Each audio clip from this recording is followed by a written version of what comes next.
Sa CIDG Region 5, ipinadala ng Albay Provincial Prosecutor's Office ang mga subpina para sa mga suspect sa pagpatay kay Ako Bicol Party List Representative Rodel Batocabe.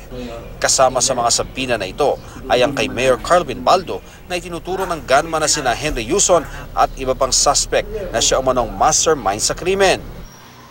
Dinala ng CIDG Albay sa tanggapan ng alkalde sa munisipyo ng Daraga ang subpina pero hindi ito naisilbi dahil wala ron ang alkalde.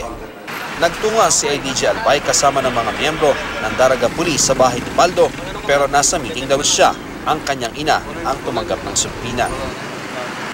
Ayon sa pulisya, mas mainam na sagutin ng alkalde ang mga paratang laban sa kanya upang maisama ang mga isusumite niyang mga ebidensya at testimonya sa mga isasaalang-alang ng piskalya sa pagbuo nito ng resolusyon.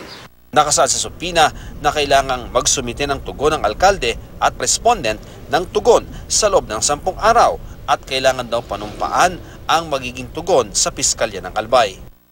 Yes, yung 10 working days, except yung Saturdays and Sundays, he is bound to answer. Or else, syempre, wala naman tayong babasihan kung yung explanation niya against allegation.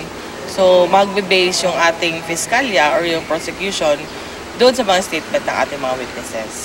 Sinisika pa ng GMA News na kuna ng panig ang kampo ng alkalde. Nauna nang itinanggi ni Mayor Baldo na may kinalaman siya sa pagpaslang kay Congressman Batocabe.